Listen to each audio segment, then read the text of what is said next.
things are on the wrong layer. You should have changed the line types of things that had to be changed. For example, the traverse should have been changed to a big line type.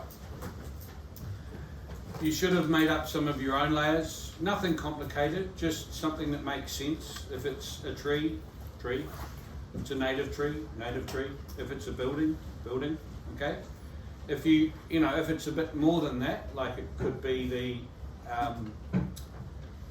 Marion Pacific area over there, you could name it accordingly as well if you wish to. Then the next step would be to put the title block in and to bring in the logo as well. Okay. Once that's all in place, you then should have set the scale, and you should have made a second viewport and made an area in model space where you can put your notes and your locality plan and survey data and the legend. The notes have been basically an accumulation of my things on my notes, things coming out of my mouth, things that I've written on the whiteboard, and a little bit of your own lateral thinking too. I can't spoon feed everything. Go to some of the council web pages, you'll see some good areas there on whether or not you can get rid of trees or not over a certain height or a certain type of tree. On top of that, you should be thinking about which type of engineer should be alerted to which type of problem. For example, a water engineer is not going to design you a structural retaining wall, is he or she? A environmental engineer is most likely not going to be doing anything to do with designing the platform itself. They're more likely to be concerned about the silt runoff, the trees, the wetlands, and maybe even the wildlife that's hanging around there as well, the native life. So getting that all into your notes is great. On the other hand, you can also be looking at making a little locality plan. Relatively easy. You can do a copy paste on Google and just draw lines over the top of that for the roads and things, and then a little circle or a cross. This is where the site is. But there are important things that I have already gone into that you'll need to put on there as well. Don't leave the Google map in there. Delete. All right? Because what happens is all I see is a path, and then I get a cross saying site in a square where the edge of your Google map is. All right? There are ways of putting it in there permanently, but I want to see your ability to try and drawing over the map and then bringing that down to a scale which fits nicely into that little corner of the drawing. The survey data is straightforward, and one thing to watch about the legend, some of those examples that I brought up on the board, it was very hard to tell. It was just a blob, wasn't it, on a couple of those drawings? Very hard to tell whether it was a native tree or an existing tree or whatever, so be critical of your own drawing before I get to see it. Could you actually print that out at A1 and tell the difference between the legend and what's on the drawing? A lot of students just go, oh yeah, change that to hidden, and then you can't see the hidden line on the little legend, but you can see it on the drawing. So just have a little play with that, and might have to change the line type scale of that actual line on the legend. Then you could probably park that for a little while. I did note that there are additional notes you're going to need on your drawing at both ends of the pipeline, some important levels, grades and everything. And this week we're going to be drawing a distorted long section. And in the process of doing that, we're going to find that there are more problems with doing this volleyball court where we're putting it, okay? So it'll happen during the lab, not so much today in my lecture. we'll start to draw it up and we'll be going, oh crikey, look where the tree is now. You know, that's really confirmed to me we have got a problem. So you should be piling up some of these notes on the long section as well. The existing site is kind of a big guess on what's going to happen. An experienced engineer would probably guess pretty much right, but then as we start doing our long sections and our proposed plans and all the rest, it's all going to come to fruition in the next few weeks. So I'm going to give you a heap of homework tonight, once the lab's finished over the next couple of days. I'm going to take you through a bit of a fun exercise for me. For you, it's an understanding exercise of what a distorted long section is and how we draw one up. My personal experience in road design is that we have distorted roads for up to 10 to 1 in terms of the distortion in the vertical direction. Because most roads, especially ones where you're driving along at 120 kilometres an hour, pretty much look like that, okay? And you often need to distort them sort of by 10 to 1 to sort of find out where the drainage points are going to go on the road. I know that there'll be a whole lot of numbers under here that you could work it out from, but visually you can see that straight away, so you can start hunting around here for the best spot for your drains off the road. And the other thing is, when you come to do your traffic design and you've got two cars approaching each other, excuse my wonderful drawings of cars,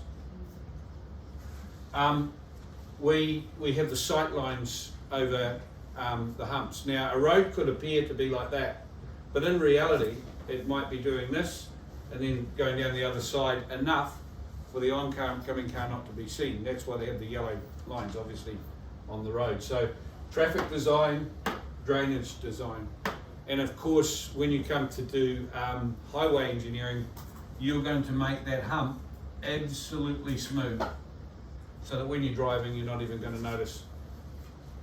They call them summit curves and sag curves. Yeah. So my experience in road design has been that long sections are quite invaluable, but the more valuable thing is cross section, which we always do 1 to 1. And the reason for that is that most roads, they'll do a walk along every 10 or 20 metres, they'll do a cross section, and you want your cross section to look as realistic as possible as to what's there. It's no use showing a building that's 10 times higher than it is. Imagine, a 10-storey building and it's only 1 story. It's no use showing a small dip just off to the side 10 times deeper than it really is. So when we walk with our cross sections, and you're going to be doing 2 cross sections for me, not for assignment 1, so just relax, it's assignment 2. We need them to be the same scale vertically as horizontally. Okay. My experience with pipelines, as in pipes from A to B, manhole to manhole, normally around about 5 to 1. But even then, sometimes we do them at 10 to 1 because it's really hard to see what the slope is on a pipe. For those that don't know much about stormwater or sewage pipe design, the likes of sewage pipes, they need a certain grade on it, and it's not very much. They don't want a grade too much, or else the waste goes way too quickly and builds up and explodes out some manhole down the road. But at the same time, they still want it to drain away. So you're looking at somewhere around about a 1% for a sewage pipe to be the ideal optimum draining, which isn't very much. So when you're showing it, by distorting it, you can get an idea of which way it's flowing. My personal work experience, we did a combined sewer and stormwater and turned it into just a stormwater pipe and a sewer pipe separate. That separation job was in Remuera, one of the older but more flasher parts of town. Those of you that don't regularly visit the likes of John Key and what have you every weekend, that's kind of over towards Newmarket Way.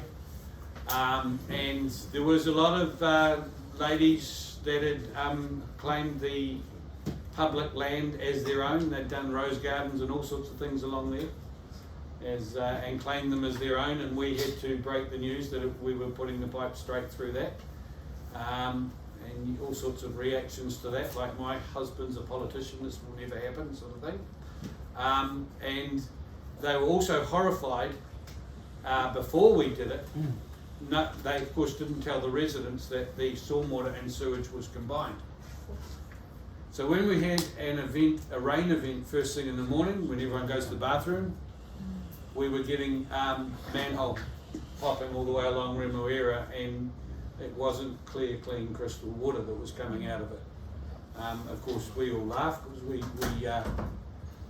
we find that rather funny when the wealthy are watching that going past their front door. But yeah, that was quite an interesting job, that one, because if you know that part of Auckland, it's pretty flat. It's kind of getting everything to drain was quite a mission. So we did a lot of long sections. We did a lot of long sections along from manhole to manhole to manhole. And so that was unavoidable in terms of my career so far in that respect.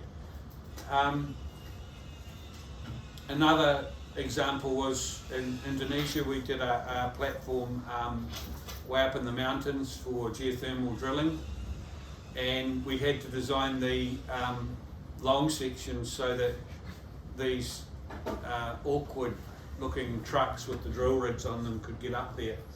And at the same time, we were building a pipe to take the geothermal power away, the steam away. So we had to increase the width of the road to what you normally do up there. And on top of that, of course, I don't know if anyone's from Indonesia here, but it's like the Pacific Islands, that you get massive downpours up there, and if you make the road too steep, everything just washes away. So interesting jobs. I'm sure that there's going to be hundreds of different jobs that you guys will get into.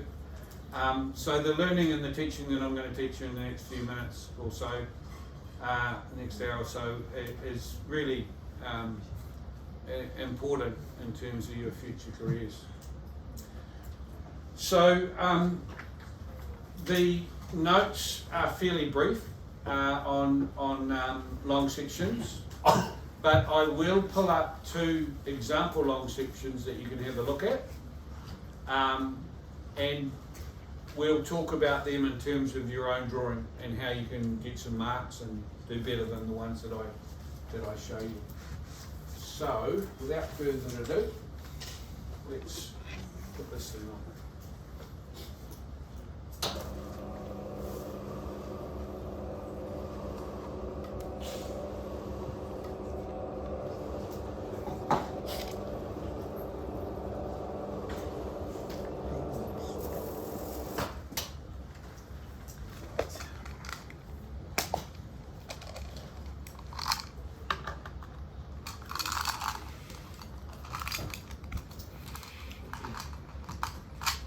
I won't be putting on the notes until the end of the lecture today, because I've got a little class exercise I'd like you all to have a bit of a go at.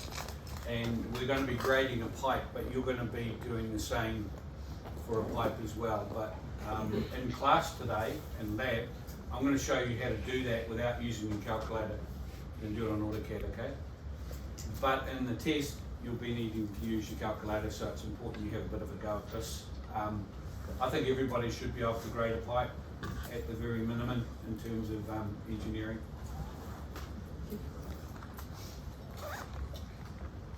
So, week 3, I'm going to make the 2 student files available. You'll see them in a minute. Here we are.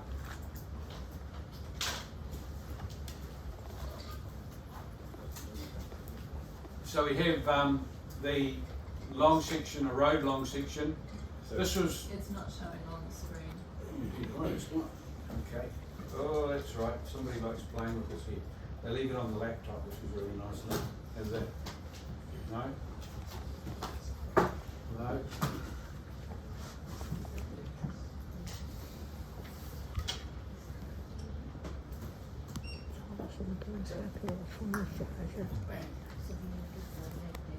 Well, that's not probably what you wanted to see, a sideways section. Rotate clockwise, rotate clockwise, rotate clockwise. Should have done counterclockwise, I just saw it then. Okay. This is available on, like if you guys want to have a look at it on your laptop, you can zoom in on the various parts here a bit easier than my screen here. But okay, now this is a road long section, and it was done by a student called Pointing, and really top student, came from Fiji, I think, by memory. And he'd already got a diploma in engineering from the Fiji, I think it's called a university over there. And he had some experience of drawing. So he was a little bit kind of, a bit like some students that come here to do this course that have been in industry. And he wanted to use his palm trees, even although there's no palm trees at Unitec. And he made a couple of other mistakes too, which he was horrified when I marked them down. So let's look at the positive side of it. He did a nice, good, solid, no sorry, he did a line down here indicating existing ground. I would suggest that on a long section where the existing ground goes under the fill, remember under the cut, sorry, this is cut. You put a dash line, and then from there on it would be solid. So your existing ground will go along, dashed, then it would end up solid over here because, oh sorry, there's the, where are we? Existing ground would go solid across here. No, dashed across there, that would be solid down there. Because this is the new design of, oh, I'll get it right, sorry, start again. This is a little bit, I'll keep thinking that's a platform. This is the existing ground. That would be solid along there, solid down there, and solid down here. This is the proposed road design, which would be a dashed proposed road, because at this stage it isn't actually the road. The good things that the students done is they've actually indicated the top and the bottom of this crossover pipe. Really important in engineering to nail both of those. The bottom, because that's what we design pipes to, the invert level. Any fluids or hydrology is done to the invert level. The top, because it's the closest indication of how much room we've got here. Now, I don't know if you've done any road design at all yet, any of you, but the worst things on the road are trucks, not so much cars. And the forces come down like in a big cone off each wheel. And the crushing forces, probably in this case, that is too shallow for a road in terms of, you know, a truck would probably just smash that pipe. So these are important levels. Other important levels here would have been the level where you come onto this bridge. This is the start of a bridge. The student hasn't put enough notes here. Just a couple of notes is really not adequate. I think one of them says this drawing is in meters. You can copy that one if you want to. There we are, for those that English isn't very good. This drawing is in meters. You've got yourself your first year 7 notes. But you know, you've got to go into this in a lot more detail than that. Hatching, dots. Anyone done geology so far? Anyone done geotechnical engineering so far? So what they do is they do a borehole in the ground and they bring the borehole up, and that'll show them the different layers of that is in the ground. And one of the very important things that they pick up is sand. And sand is indicated when they do their boreholes. They'll come up like this, and you might have that much might be topsoil, and then there might be sort of sand with clay. The clay might be like crosses or something like this. Then it might go straight into clay, and then it might go into something called rock conglomerate. So they obviously measure these distances and depth, so that might be 300, 400, that might be 600, and then, you know, that's as far as they were able to take a sample because the rock got too hard to drill into. So that's how they do their geotechnical boreholes. When you put dots on a long section, you're indicating that that's sand. So I pointed out to him that at Unitec we don't have buckets of sand or palm trees, okay? So he didn't do that after that with his drawings, which was good. The other thing is he's got this correct. You always have your fill, then your cut. Formation level is the formation level of the road. So it should be clay? As a default, if you didn't know? No, you can use, no, I'm more interested in two. One would be cut and one would be fill. So and I'm saying don't use that, that one's okay.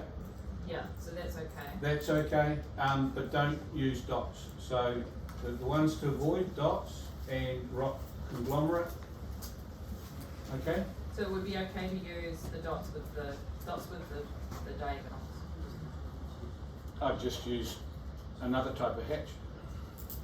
I'm just pointing out that that's a very bad hatch to use. So you could use...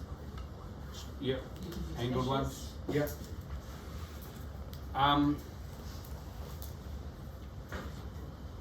Existing ground is also sometimes called, no,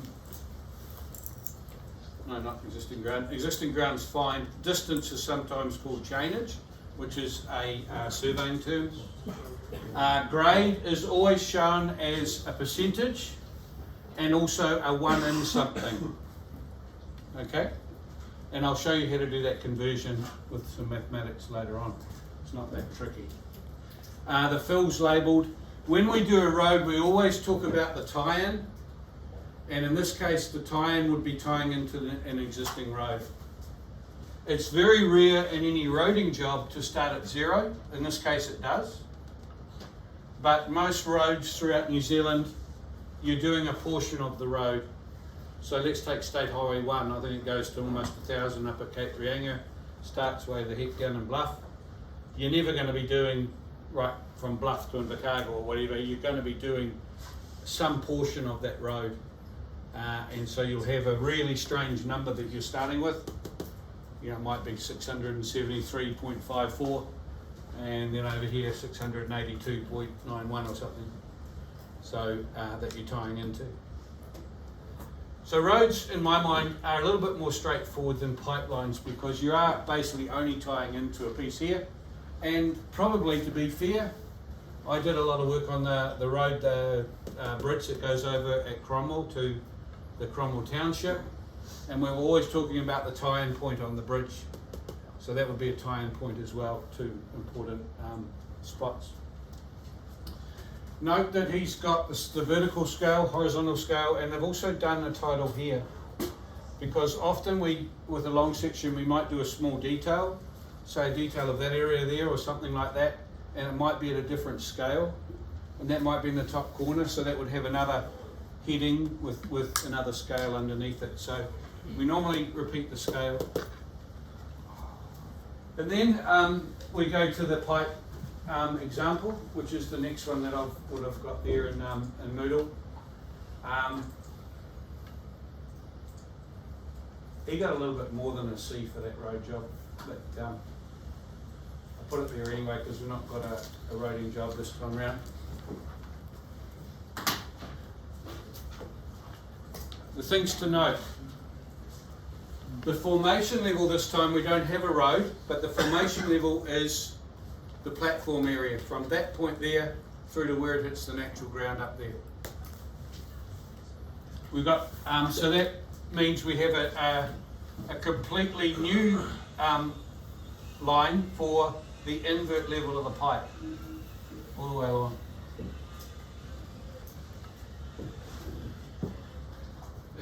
What I have done here is given you a little bit of a starter of 11 notes with a few dots after it. So you've got it's given you a starter, for example, environmental engineer 2 ... The tree is brilliant. I do like the tree, but it's way more than 6 meters high. And this was an existing tree, see up the top, existing tree. Any trees that are over 6 metre high, you have to have resource consent to chop it down in New Zealand, particularly in Auckland City. So immediately he's telling me that that's going to need some sort of resource consent to look at it. Whereas it was just on this particular site, it was just an existing tree. So he's mucked up the height. What he's done is he's brought in a drawing from the internet and gone copy paste and gone, oh, that looks pretty. Roger will like that. And Roger's gone, oh, that is pretty. Half a mark off. Okay. So make sure you get the width right and the height right. Okay. In our assignment, you haven't given us the heights of the trees, have you? No, correct. But what I'll be doing when I show you how to draw this, and you haven't given us a species, so we can't even guess. I'm going to show you the width, and I'm going to tell you in your lab class the height to draw it at. Oh, good. So we can find out. Yes. Notice I said I'll tell you in your lab class. You'll notice that with this subject that if you miss a class, you do need to have a buddy to ask what actually has happened in that class, all right? Because it's important information like that that person never got. All right? I do the same with our 3D drawing later on in about week 10 or 9 or something. I allow students to bring in 3D trees, and they kind of, it's like giving out so much rope, and then eventually they end up tying themselves up in it, don't they? Because they can't handle the tree, their computer doesn't handle it. Some of those trees on the internet are huge drawings, and all of a sudden it's like the handbrake goes on in the car. The computer's going, okay? So be careful if you're going to bring in something from the internet that it's not too big for your computer size. And that little man in Old Emmings that said, will you be doing any graphics? And you said no, so you bought a nice cheap computer. That's the point at which you end up shooting yourself in the foot. Person's left out the one in here, that point he put in. The distances are fine. Everything was fine about this drawing. I'd like to note this. See how they've kinked that line? The line really should have gone down here. But the reason why they've kinked it is so that they can get this in here. If they'd have taken it down here, it would have gone straight through all that text. So you're allowed to kink it, but just be aware when you come to measure the distance from here to here, that it should really be to that point there. Okay? These distances are chainages along the road. As if someone's got a tape measure and there's one person's got their foot on it there, and someone's reading them as they go along the road. Right? So they're always accumulative distances. So it should be curved back? You can draw it like that, but this number here will be back where it should have come down. So what I'm telling, here's another one. What I'm telling you is you will get some of these things, particularly where the tree is and where this point is.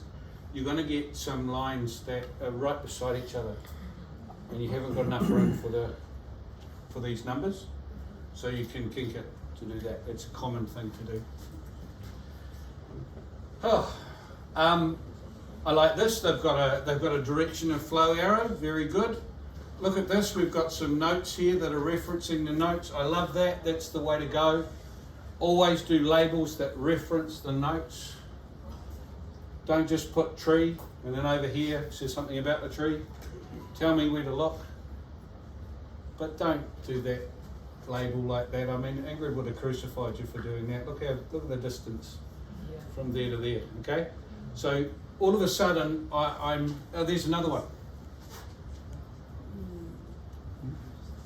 Do you know what that makes me think? The person has gone copy paste from someone else's drawing and then they've had the job for the last hour of tidying up all the labels.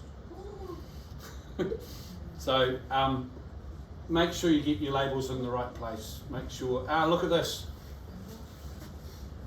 It should be above. They didn't do the setting as above. Right? So all those things we taught you at level 1 and kind of didn't penalise too badly for I've got my big hammer out in this subject, right? Because it's just not a professional drawing, it's just I'll cop it when you're in industry and not that your boss rings up and says, what the hell are you teaching them these days? I thought you were hard on the students when it comes to this sort of thing. So the students also use dots, completely ignored me. And when they've put these little batter slope symbols, which is a little triangle to show the 2-to-1 thing we were talking about during last week, they've decided that for some reason we'll make the text really small as well. There's absolutely no reason why that couldn't have been a slightly bigger triangle with normal lettering on it. Same with that, that's gone too small, and you can't even see that.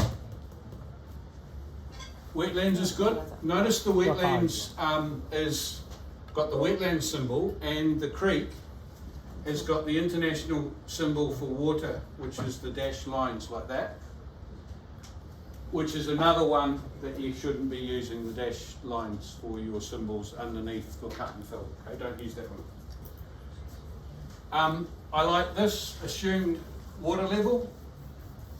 I'm happy with you putting it anywhere you like when you draw your long section on both sides, as long as you label it assumed water level. Remember Auckland's a good example, isn't it? It's raining every damn day these days, then it's sunny, then it's raining. Who knows what the water level will be from week to week.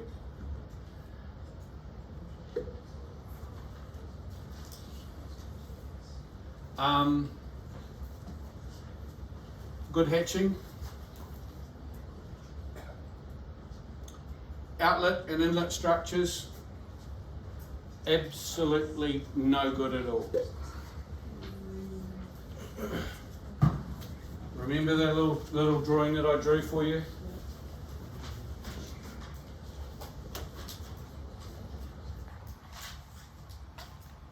So they're too small and the wrong shape. Yeah. So this angle here is 45 degrees. So it fans out like this. And make it 100 mil wide. That's your general width for concrete. It's also width for prefabricated as well. That's round about 2 times the diameter of the pipe. So this is 3D version, but this is a cross section. Yes, So this would be, that's looking this way. yeah. And as I said in this subject, I don't draw so people can copy. Yeah. Yeah. And same with plan view. So you guys are going to be doing a plan view of that and a section view of that. All right. And I also said 1 to 1.5. So is that, looking at that thing that you've drawn here, It's just a bit of a is 3D it thing. fanning out this way, or is it the same? You know what I mean? It's fanning out that way. If you imagine me being that, it's going like that. Yeah, it's not, but it's not changed. It's not increasing and decreasing in height. They can be like that. They can be like that, but most of the time we make them the same height. In this case, you've got a lot of ground behind here, and you're going to find that out this week. So you're going to have to retain that from falling into the creek, especially for the environmental engineers. So you're going to have to build this wall at least 100 mil above the ground line. Yeah. And you're going to find that that's a very tall wall. Anything over 1 metre and you need a structural engineer. So that's another note for anyone that's not writing anything down at the moment. So you'll determine that height, and it's quite an important height. Along with the apron, there's another fairly important height there. I don't mind a bit of flexibility here. You can go right down to 100 millimeters for this height here. The only issue, the only problem I've got with going, you see, if you raise it to say 900, which is 2 times the diameter, then it's gonna hit the apron with quite a bit of force. But that's not a bad thing always, especially if you put these little blocks and things on there like they often do, because it disperses the water. If you take it down to 100 mil, then the water's gushing out this way on here, and it is going to possibly wash away everything in front of it as well. So it's a bit of a catch-22 that. If you've got a Hume's pipes, they do very small ones of these, which is all very well for a standard job, but this is going to end up quite a large wall, so don't copy one of those in there. We go to those sites to save doing the engineering on it because they're already being pre-engineered. You come with a PS1 or whatever it's called. Roger. Yeah. Can I just ask one question about the timing? Do we have culverts at both ends of the pipe or this one? Yes. Yes. So an inlet and an outlet structure. Yeah. And So they're both in the culverts? they're both a culvert type design. Yeah. Yeah. A true culvert goes, I guess, under a road, isn't it? Yeah. As such. Yeah. Yeah. So To the it's other going to be the side. same as the land's going to be the road? Yes. Yeah. Yeah. One more question about that. If you do one at the stream end, then it's going to be covering the stream. Do we pull it back in to knock to the end of the pipe? So they don't tend to cover streams anymore. And it's going to actually end up below the level of the stream, below the. Oh, yes, yeah. It's below, so we're going to have to retain quite high. I don't know how they build it. They probably divert the stream. That's like an existing one out there now. Yep. Yeah. Cool, thank you. Thank you for telling everyone that. For those that were talking, you just missed out on something there. Right, this week's notes.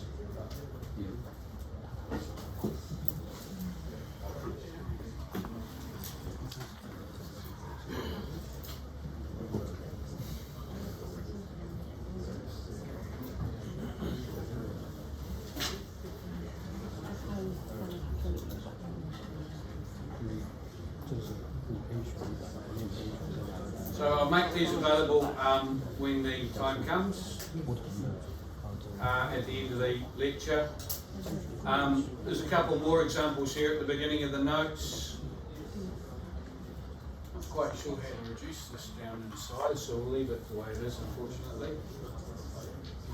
Anyone got any hints on how I might get rid of that? On Full screen. Is there a full screen somewhere? Is that? No, that's worse. Okay, we'll leave it at the moment. Zoom in a bit. Okay, a couple of things with this one here. The student's gone absolutely crackers with the old hatching for ground level line. What they didn't do was check up on their technical literacy drawing that they drew for Ingrid in about week 4, 5, 6, or me, depending on whether you're with me. That should have been a 45-degree angle, and you never ever leave that line on under here, because that indicates that the ground line only goes that far. I don't know what's underneath there, but that's what it indicates. So the other one that we saw had a little bit of hatching there, a little bit there, a little bit there, and a little bit over here. Perfect. Okay. The third example is not. I don't know. It's not coming out on Unitec Moodle. Have you made it visible yet? No. Ah, that would be one. I want you to be able to do the grading exercise without looking at the answer. I know you wouldn't, but quite a few of them go straight to the answer and they go, "Oh, I can do that."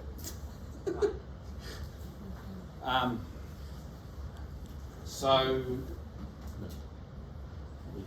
that is not how. That's the answer to your question. That's not how the pipe's going to finish.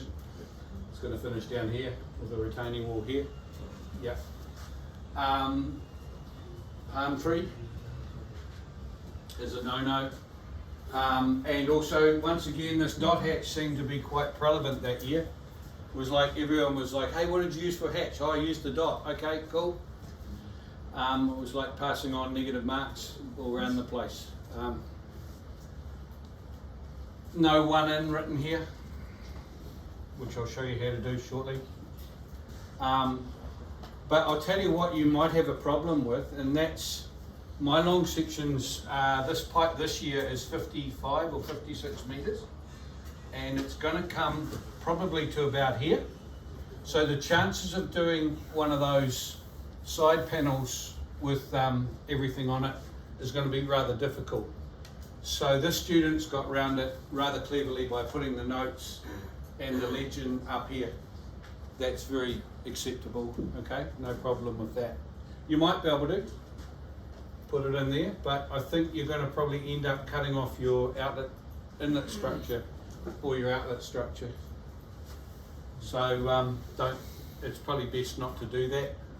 Now the long section should not show locality plan. Don't want it, don't need it.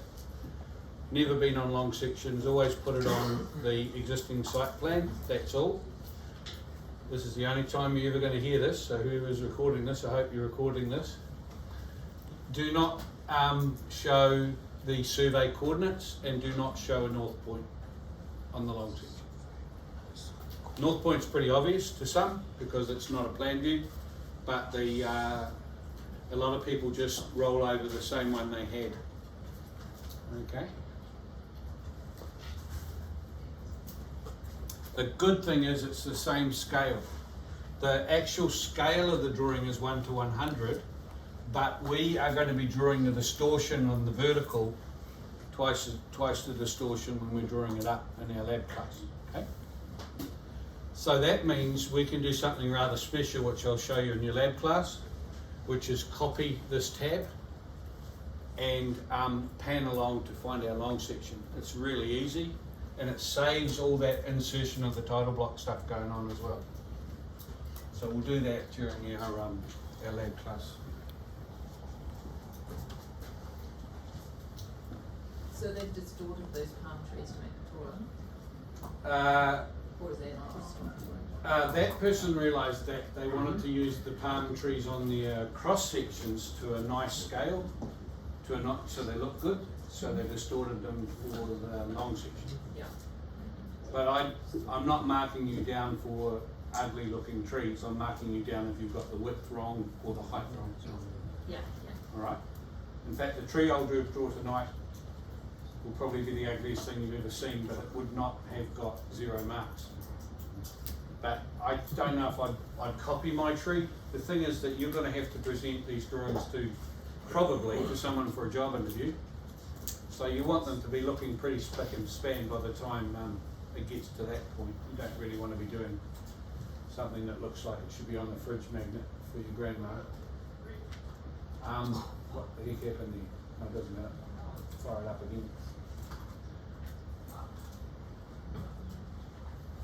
So this is from the old manual drawing days. The real reason for me doing this is it's a road job, but we're going to be advancing on to working out volumes in a few weeks' time. And this drawing here is something that I use quite a lot because it encompasses quite a bit of the learning outcomes for working out volumes. And I just wanted to show you that that's kind of how we would do, how a section would look like through a road. This being the road coming down through here, the top bit, this being the ground line. And you can obviously see we need a bit of fill there, we need some cut there. We'll go on to talk about how we would manage this job if it was you're the project manager on site. What end we'd start with, what end we'd finish with, and some of the reasons for that. We'd talk about accumulative volumes and also how we actually work the volumes out manually with a calculator.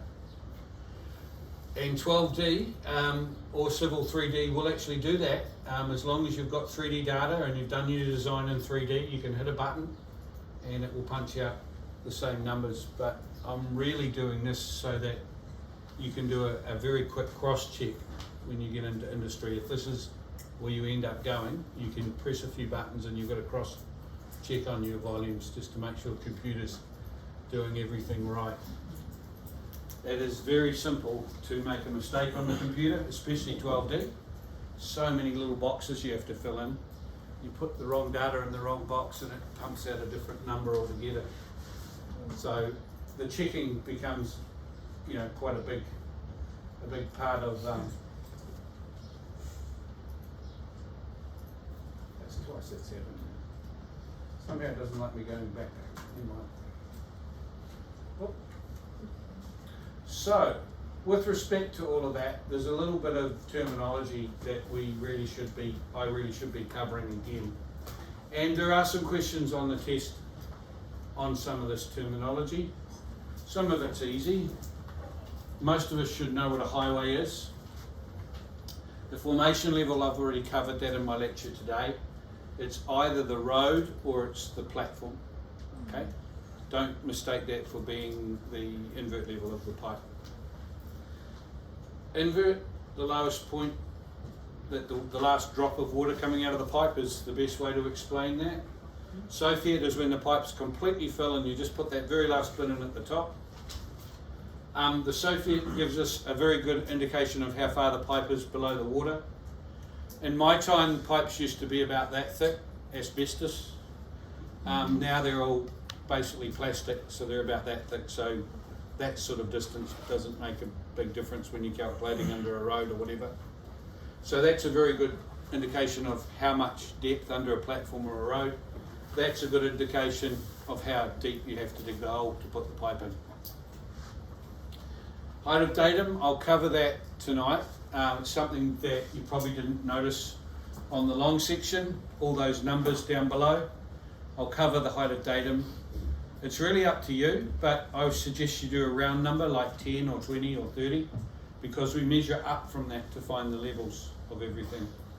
And if it's a nice round number, it's easy to do the maths behind that. The grade is something we're going to be calculating soon. It's always expressed as 1 in X, but it's also expressed as a percentage.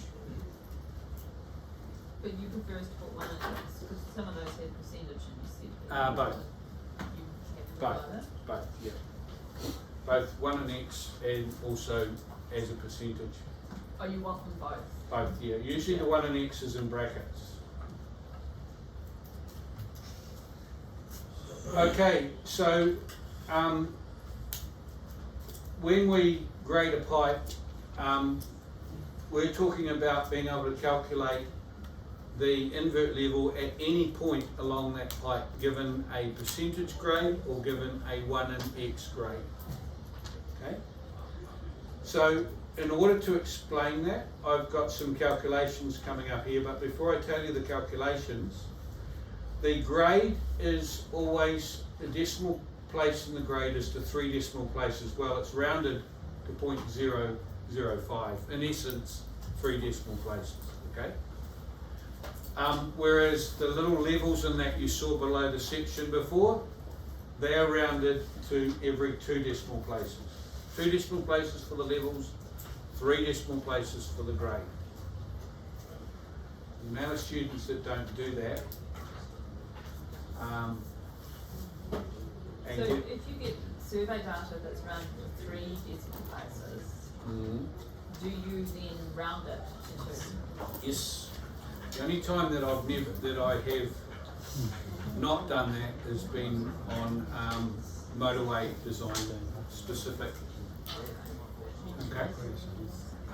With motorway design, because you're doing 120 kilometres and you're doing a horizontal curve, you have to have a secondary curve which is called a spiral curve, and that's when the calculations become very fine, so they have to go to 3 decimals, but apart from that, no. Because if it's 1 millimetre is fine.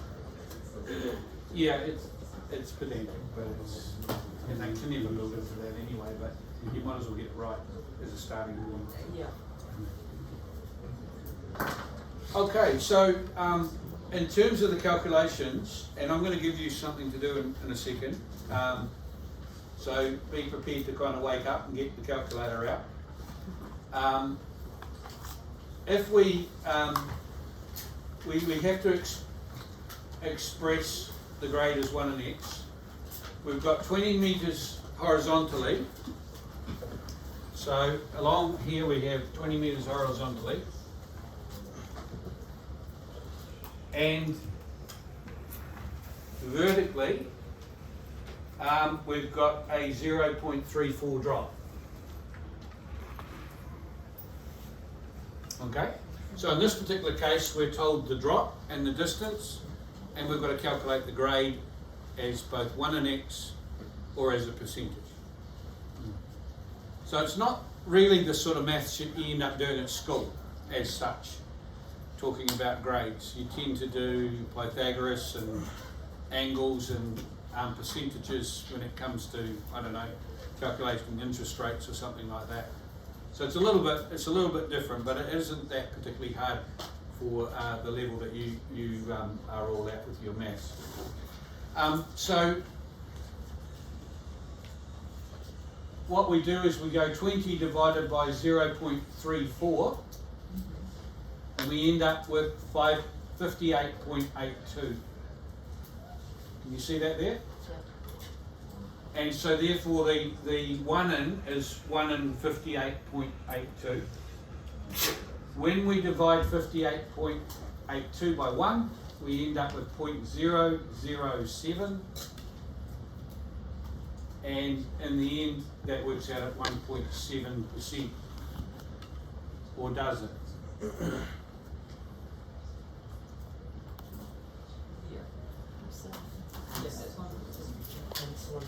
Anyone disagree with that? Could just divide 0.34 by 20 and multiply by 100. It's a lot easier. Could it? Yes, correct. Baby steps. No one want to disagree with that 1.7?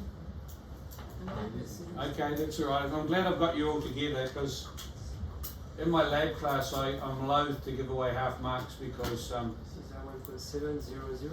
yeah, it is, yeah, that's what it should have been. So about 2 minutes ago I said 3 decimal places. The answer to that should have been 1.700, and I was about to say I'm about to give away half a mark, but I didn't get a chance to get it out before he gave me the answer, which was a shame. Email me before 12 o'clock tonight, you might be lucky. By the way, you can't get a cumulative half marks. It's only one per assignment. And if you get 15 out of 15, bad luck. So I'll be making sure I give you 15 out of 15. So shouldn't it be 1 in 58.82 or 824? No, it's the 1 in is 2 decimal places. Percentage is 3. I just thought I would throw that into the hat because you'll notice it was 3 decimal places here, but when we express it as a percentage, it should have been 1.700. Example 2, how to work out the vertical drop given a grade and distance. So in this particular case, you're actually given the distance and a grade, but you don't know this. So we're given the grade as 1.700%, and you've got to work out what that is. Okay? Now this is what today's exercise is all about. To do that, you multiply the 0.017 by 20 and you end up with 0.34. So what I want you to do is this particular pipe here. I'm not sure if you can see all that or not. Yes, you can. So the pipe starts at an invert level of 18.94.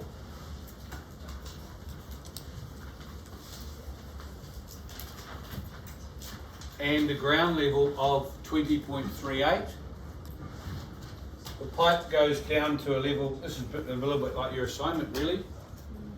It goes down to a level at 16.3 north. And that distance there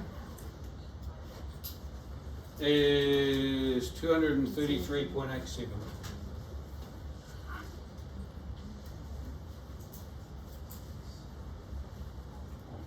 So the first thing you need to do is work out what the grade is, and that will be the same all the way down.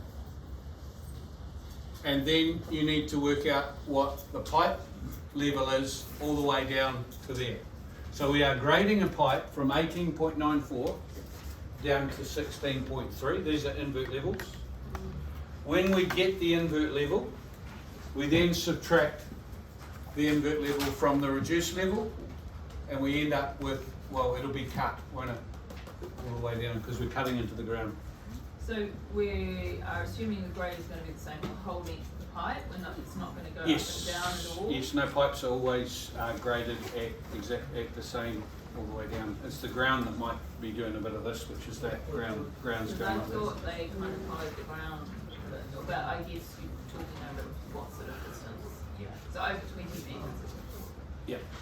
So in engineering terms, if you go to a site where you've got a manhole here and a manhole over there, and you measure down with when you're doing your levels, you measure down to the invert of the pipe. You can see it down there. You go to the other one and do the same. Then you measure with your the distance between. You can then work out the grade of the pipe as well. So there's ways of doing it, even though it's down in the ground. That we have to assume that it is consistent.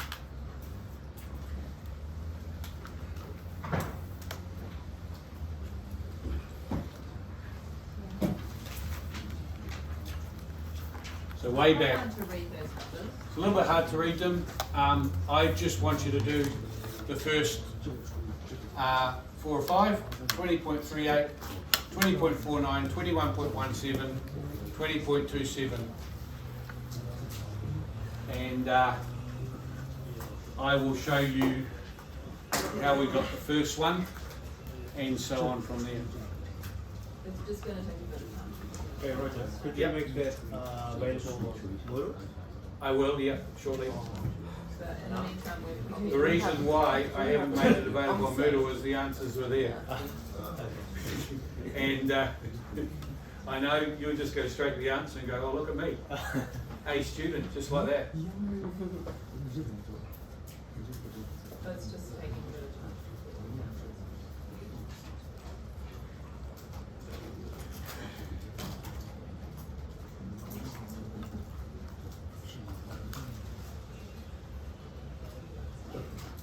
Has anyone worked out the grade? We did that as the very first 0.011. 0.011. Yep. What's the next number? 2.8. 2.8? Yeah. 2.9, which equals 1.129. Yeah. 1%. What did you do? You just made a fatal mistake of the percentage thing, didn't you? 3 decimal places. Yeah. You're not going to make that mistake on the assignment, are you? I thought if you put not the percentage, you can put just 0.011. You can do, but we always express a grade as either 1 in something or a percentage. And if it's a percentage, it's 3 decimal places. Right? You look a bit miffed still, or you just annoyed at yourself? From the previous notes, you're saying just 3 decimal place. Yeah, it's not 3 on that, it's 3 on that. Okay. Right? If you have a look at the previous notes, it ended up at 1.7, and we had a wee bit of a discussion. This chap at the front here, lucky he's been trying to get this subject for the last 5 years, and that's why he got it. He got 1.700,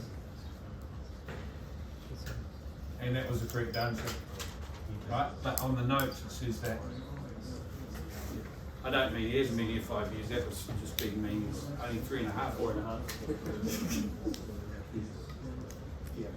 So whoever said that is correct, 1.129. So we can now write 1.129 all the way down here. And now that we've got that grade, we can put that into the memory on our calculator. And we can work out at the 20 metre mark, the 40 metre, etc. all the way along.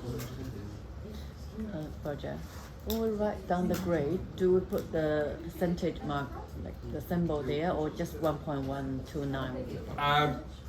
You can either do Because I worked out that one or that one, but I would do the percentage.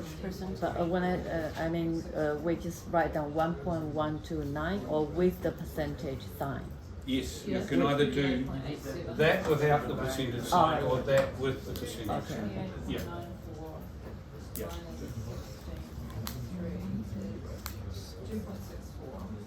So now you know, there's the 20 metres, that will be 1.129, but we don't know the drop for the first one.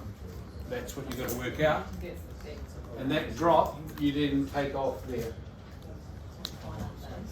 So whatever you work the drop off, take it off that first number, then you can either do it for 40 metres and then take it off the first number. That's the way I'd do it. I'd put that number in my calculator into memory. You got it all the time.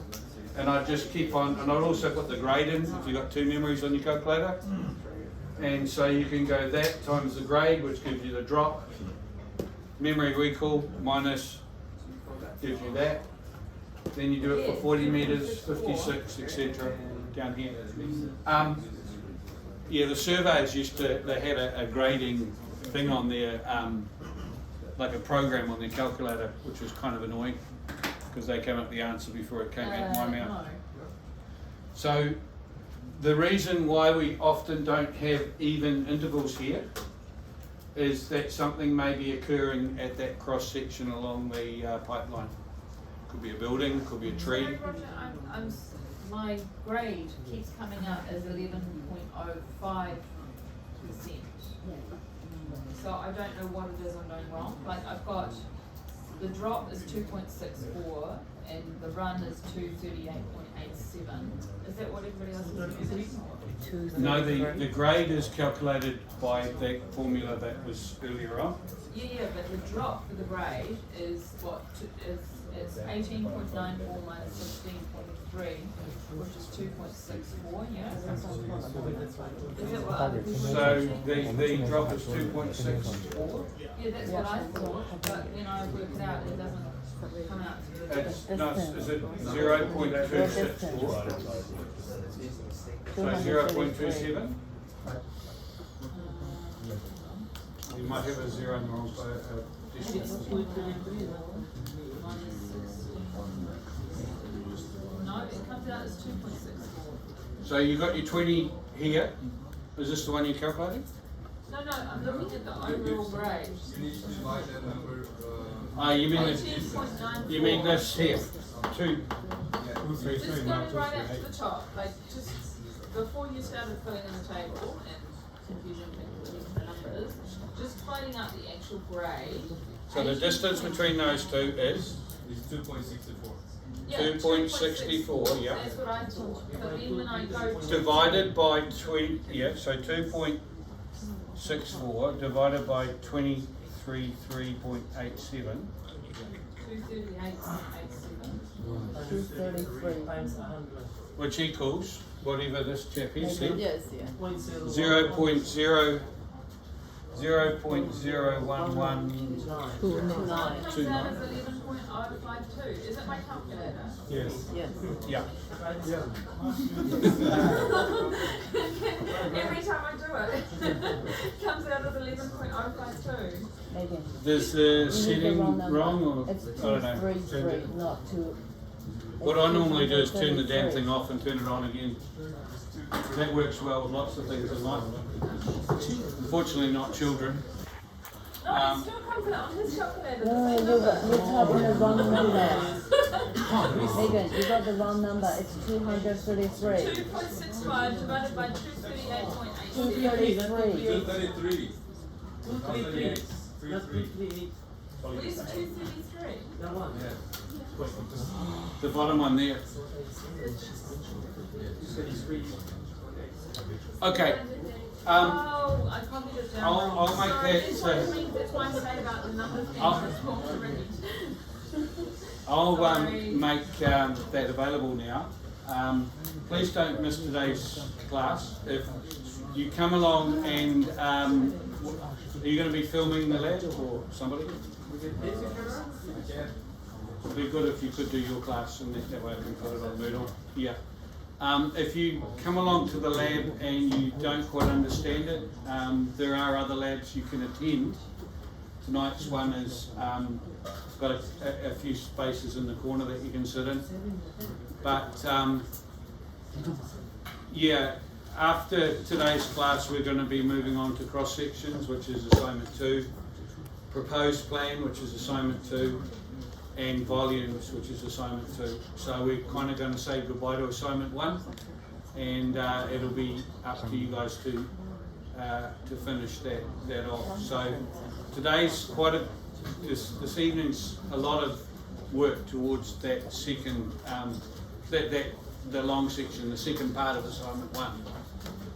And for some students, it's a good way of catching some marks up from the proposed plan. Okay, I'll just hold on a second. I'll make that available for you so you can cross-check your answers. Now, I also need to tell you that doing that exercise by the calculator will be required in the test. There's a couple of mathematical questions around that type of thing. And you will get it. That's not part of my random questions. That is one of the mathematical ones, so you will need to revise that part. For the assignment, I'm going to show you something tonight where you can use AutoCAD to do that. So Megan can put away her calculator, and you can don't worry about your calculator either. And you can do a dimension on AutoCAD, which will give you the exact answer. And you can round that off to whatever you tell AutoCAD, and it'll give the answer to copy into the thing down below. So it is quite a bit quicker and easier, but it's always nice to be able to check something on the calculator. You know what I mean? When you're in industry, when you finish a job, it's nice to just go, oh yeah, I've got that right, you know, and before you give it to the boss, because you can guarantee the boss is going to find a mistake pretty quickly. Yeah. So you got a bit of both options. Okay, well, you can all go and have some lunch now. I'm going to send an email off to see what I can do about getting those.